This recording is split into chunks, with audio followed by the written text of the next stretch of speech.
very warm welcome on this season 1 of चाय चर्चा and पर्चा। चाय हमारे सामने रखी हुई है, चर्चा हम अजीत सर से करने वाले हैं और पर्चा यानी कि नीट 2022 के एग्ज़ाम के बारे में कुछ बातें आज हम हमारे प्यारे शिक्षक महोदय से करने वाले हैं। अजीत चंद्र द्विवेदी सर, आपका बहुत बहुत स्वागत है। थैंक यू, आप अपना समय निकाल कर आज हमारे रिक्वेस्ट पर यहाँ पर आ गए। Ajit Chandra Dwivedi for short acid. Sir, ये नाम एसिड कैसे पड़ा? देखिए, इसके पीछे बहुत एक इंटरेस्टिंग स्टोरी है। मैं क्लास 12 से पढ़ा रहा हूँ। ओके।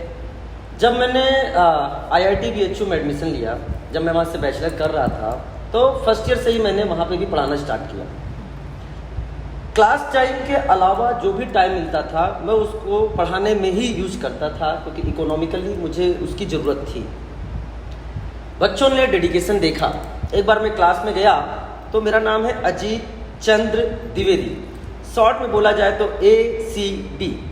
क्लास के अंदर मैंने एंट्री किया तो बोर्ड पर लिखा था ACID, दैट इज एसिड। मैंने कहा इस आई का क्या मतलब है? तो बच्चों ने कहा कि जिस तरह से आप हार्डवर्क करते हो, अपनी पढ़ाई के साथ साथ आप हमें भी बैलेंस लेकर चलते हो, जिस तरह से आपका हार्डवर्क हमने देखा, तो ये आई जो है वो इनक्रेडिबल को बताता है। और तब से मेरा नाम एसिड पड़ गया। तो मेरी कर्म भूमि, जिसे मैं वाराणसी कहता हूँ, वहाँ से मुझे ये एसिड नाम पड़ा है। Okay sir, that's great. I say incredible. बिल्कुल सर, इनक्रेडिबल आप काम कर रहे हैं शिक्षा के क्षेत्र में, बच्चों के उत्साहवर्धन में, बच्चों को पढ़ाने में। एक तरह से देश की सेवा है बच्चों को पढ़ाना। सर, आपकी ये जर्नी, जैसा आपने बताया कि क्लास 12 से आपने पढ़ाना शुरू कर दिया था। आमतौर पे देखा गया है कि जब हमारा ग्रेजुएशन हो जाता है तो उसके बाद का जो एक्सपीरियंस होता है हम उसे काउंट करते हैं, लेकिन आपने जैसा अभी बताया कि आपने 12th के साथ ही पढ़ाना शुरू कर दिया था, तो वो तब से लेकर के अब तक की ये जर्नी कैसी रही, इस बारे में थोड़ा प्लीज़ बताएं। देखिए, स्टार्टिंग मैंने क्लास 12 से करी पढ़ाना, तो मैं भी एक स्टूडेंट था। एज ए स्टूडेंट्स मैं एक स्टूडेंट्स को सिखाने का प्रयास कर रहा हूँ। तो एक स्टूडेंट भी हूँ, उसमें मैं एक टीचर भी हूँ। फिर मैंने IIT BHU में एडमिशन लिया। एडमिशन लेने के बाद मैंने पढ़ाना स्टार्ट किया। तो मेरे पढ़ाने में हमेशा एक चीज़ रहा कि जो भी स्टूडेंट्स बैठा हुआ है, मैं उस स्टूडेंट्स में अपने आप को देखता हूँ। जब मैं पढ़ाता हूँ तो हर स्टूडेंट्स में अपने को देखता हूँ, उसके दिमाग से सोचता हूँ। वह देखिए, हर स्टूडेंट्स का IQ एक जैसा नहीं होता, अलग अलग होता है। मैंने हर तरह के स्टूडेंट्स को देखा, जिसका एक IQ एक बहुत अपर लेवल पे भी है और जिसका उतना अच्छा नहीं है। ठीक है। लेकिन लेकिन अपने लाइफ एक्सपीरियंस में ये भी देखा कि IQ जो है वह आपके फ्यूचर को डिसाइड नहीं करता, बल्कि हार्डवर्क आपके फ्यूचर को डिसाइड करता है। एग्जैक्टली। इवन दैट अगर मैं हार्डवर्क को कंटिन्यूअस हार्डवर्क बोलूं तो ज़्यादा सही रहेगा। मैंने 200 मार्क्स पाने वाले को भी सिलेक्शन कराया है, और जिसका तो नंबर अधिक आता है वो तो हार्ड वर्क करके सिलेक्शन उसका होगा ही। इस तरह से मैंने देखा कि हर एक स्टूडेंट क्या होता है, सेलेक्ट हो सकता। मैं पढ़ा रहा हूँ, उसके मन में क्या क्वेश्चन आ रहा है, एज ए टीचर मुझे पता होना चाहिए। वो क्वेश्चन अभी क्या पूछ रहा है वो हमें पता होना चाहिए। वो तभी हो सकता है जब हर एक स्टूडेंट में आप एज ए स्टूडेंट अपने आप को देखो। मैं क्लास में रहता हूं तो हर एक स्टूडेंट में अपने आप को देखता हूं, हाँ, उसके दिमाग से सोचता हूं कि वह इस लेवल पर, इस पर्टिकुलर पॉइंट पर क्या क्वेश्चन पूछ सकता है, क्या सोच सकता है, क्या मन में डाउट आ सकता है। Very good. तो यह हमारा एक एक्सपीरियंस रहा है। मुझे पढ़ाते हुए मोर देन 12 ईयर्स हो चुके हैं, और इस जर्नी में मैंने देखा है कि किस स्टूडेंट पर किस तरह का ट्रीटमेंट होना चाहिए। IQ लेवल, मैंने फिर से मैं एक बात बताना चाहता हूँ, यहाँ जो भी मुझे देख रहे हैं कि बच्चों के मन में रहता है कि यह एक जो है, यह एक इंटेलिजेंट स्टूडेंट है, मैं उतना इंटेलिजेंट नहीं हूँ। ये मायने नहीं रखता। आप आइए, मैं आपको ऐसे नंबर ऑफ स्टूडेंट्स का एग्जाम्पल दे सकता हूँ एड्रेस के साथ, जो बहुत कम नंबर पाने के बावजूद आज मेडिकल कॉलेज में हैं, एक अच्छी रैंक के साथ हैं, एक अच्छे मेडिकल कॉलेज में। मोटिवेशन बहुत ज़रूरी है। बहुत जरूरी, मोटिवेशन बहुत जरूरी, बहुत ज़रूरी है। सर, आप BHU से पास आउट हैं? जी, BHU से। और कई अलग अलग कोचिंग्स में, कई अलग शिक्षकगण के साथ आपने अपने इस करियर को साझा किया है, बच्चों का मार्गदर्शन किया है।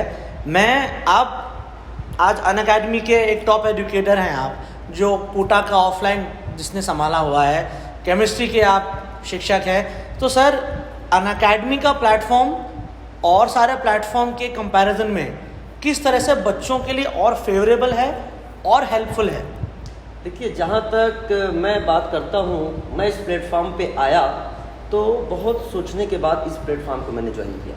सबसे पहली बात राइट, कि क्या मैं अगर इस प्लेटफॉर्म पर आऊँगा तो जो मैं अपना मैक्सिमम इनपुट देना चाहता हूँ, क्या वो रिफ्लेक्ट करेगा? सबसे इम्पॉर्टेंट चीज़ ये है जी जब हमने इस पर मंथन किया, फिर एक टीम देखी, जी उस टीम के बारे में सोचा, जी फिर देखा क्या ये टीम कर सकती है फ्यूचर में, क्या ये हर एक स्टूडेंट पर अपना प्रॉपर गाइडेंस दे सकती है जी। इस सब चीज़ को सोचने के बाद मैंने इस प्लेटफॉर्म को क्या किया, चूज़ किया।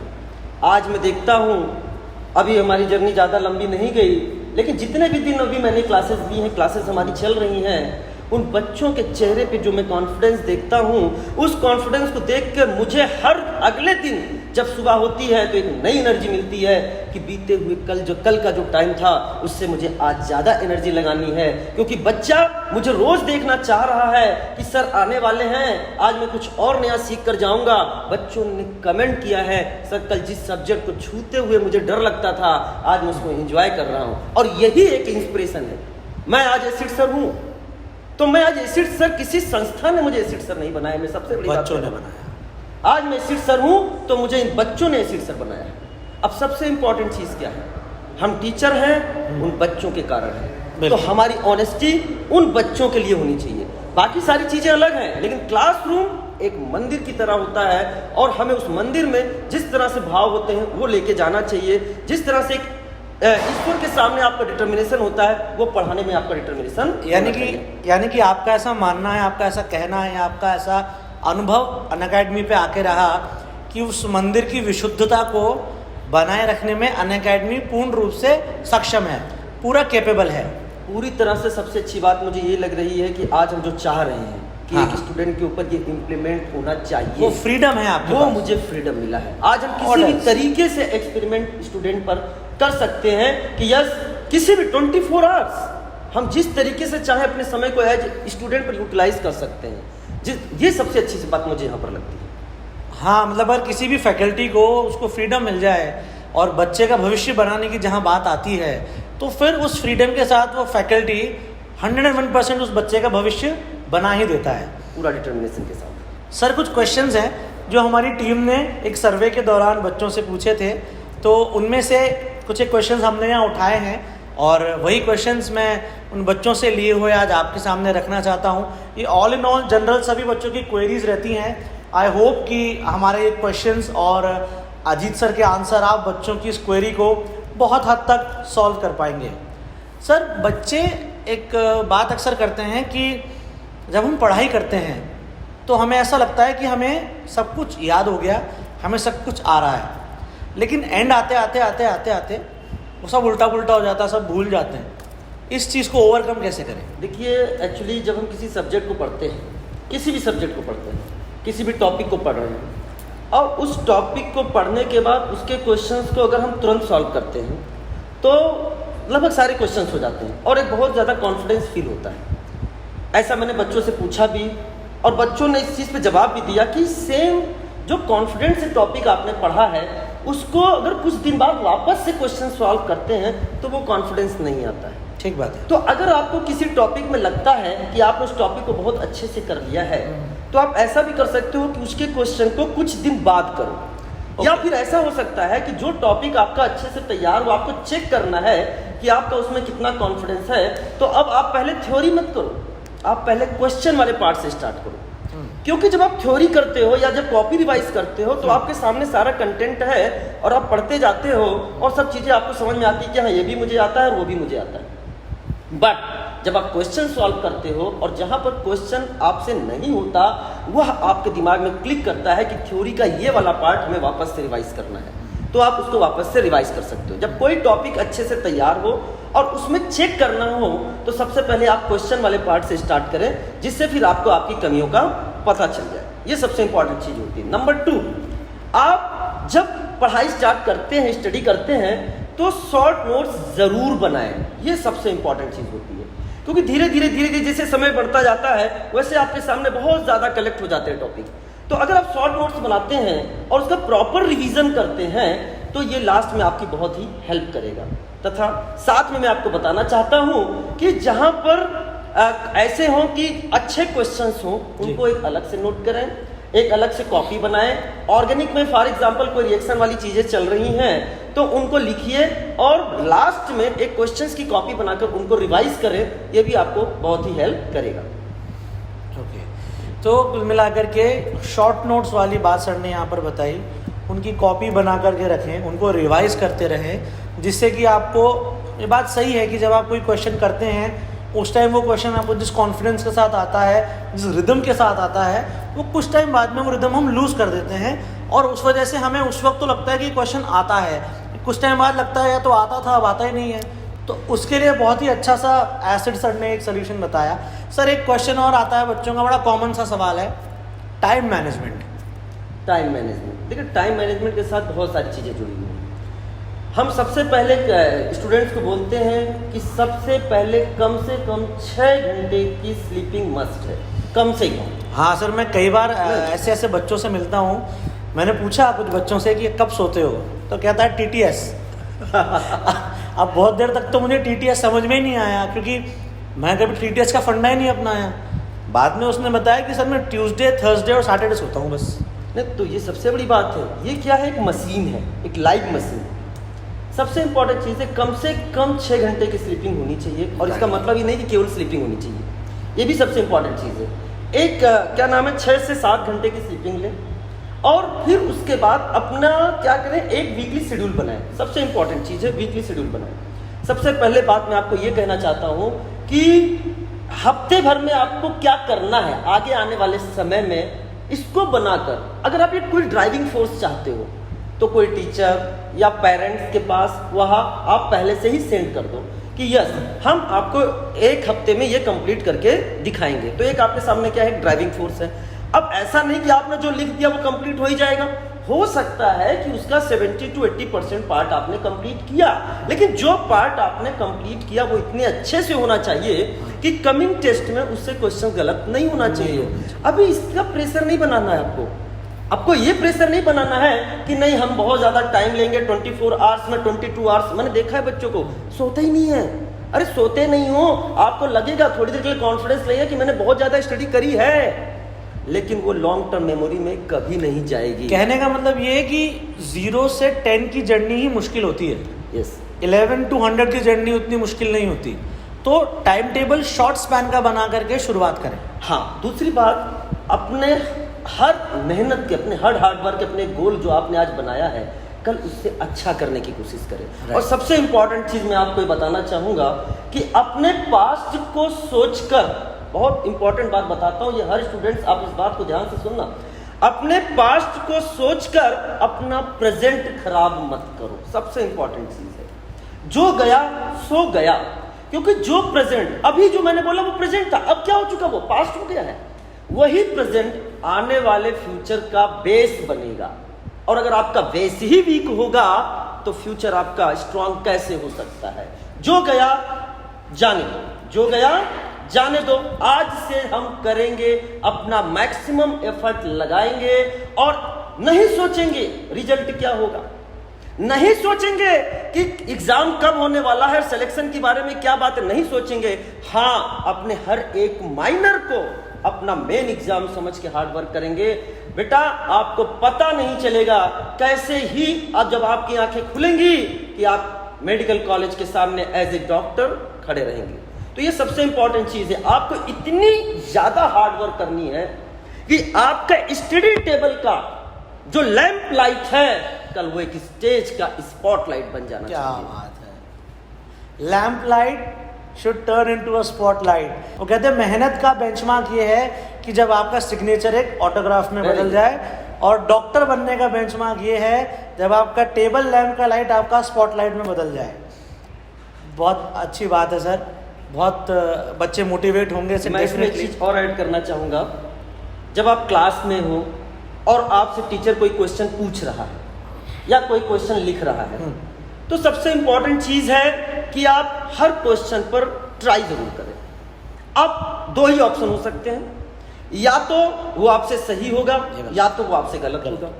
अगर सही होता है तो वो आपको कॉन्फिडेंस देगा, और गलत होता है तो आपको ये पता चलेगा कि किस स्टेप में आपने गलती करी है, तो वो आपको सीख देगा। जैसे कहा गया है कि मैं कभी हारता नहीं, या तो जीतता हूं या तो सीखता हूं। ये सबसे इंपॉर्टेंट चीज है। तो आप हर क्वेश्चन पर ट्राई करो, सही होगा तो कॉन्फिडेंस देगा, और गलत होगा तो आपको अपनी गलती का एहसास होगा। और क्लासरूम में गलती होती है, ये सबसे अच्छी बात है, क्योंकि अगर क्लासरूम से आपने गलती कर ली तो वो गलती रिपीट नहीं होगी आपके मेन एग्जाम से। ये चीज आपको ध्यान रखना होगा। क्लासरूम की गलतियां अच्छी हैं बजाय एग्जाम रूम के। यस, एकदम। थैंक यू सर, ये काफ़ी एनलाइटिंग बातें आपने आज बताई, बच्चों के प्रश्नों को आपने हल किया।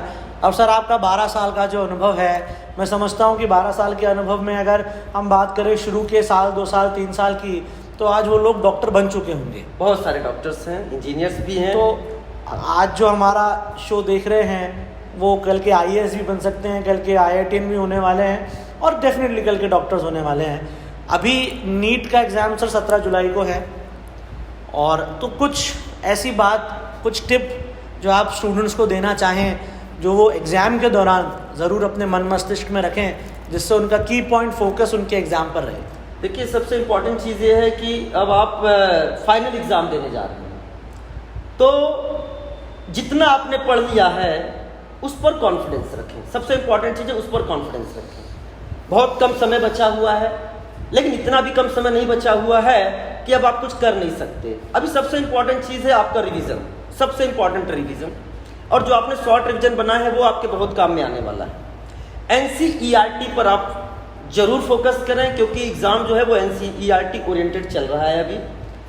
ऑर्गेनिक केमिस्ट्री में अगर मैं आपसे बात करता हूँ, तो जैसे लास्ट के चैप्टर हैं, जैसे बायोमॉलिक्यूल हो गए, पॉलीमर हो गया, केमिस्ट्री इन एवरीडे लाइफ हो गया, प्यूरिफिकेशन हो गया, क्वालिटेटिव क्वांटिटेटिव एनालिसिस हो गया, इन्वायरमेंटल केमिस्ट्री हो गया।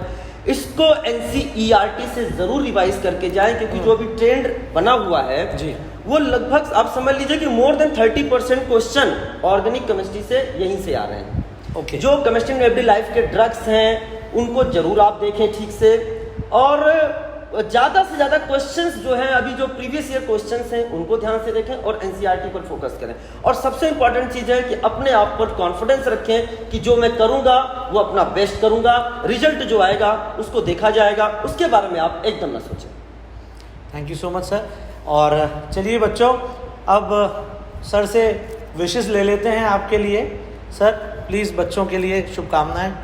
मैं बस एक बात और कहना चाहूँगा बेटा, कि हम इस अनअकैडमी के ऑफलाइन सेंटर पर पूरे हार्डवर्क के साथ ईच एंड एवरी स्टूडेंट जो हमसे जुड़ा हुआ है उसके लिए कमिटेड हैं। जो स्टूडेंट्स हमारे पास आ रहा है वह एक होप लेके आ रहा है कि यस, हमें यहाँ से डॉक्टर्स बन के जाना है, इंजीनियर्स बन के जाना है, एक अच्छे मेडिकल कॉलेज या इंजीनियरिंग कॉलेज में जाना है।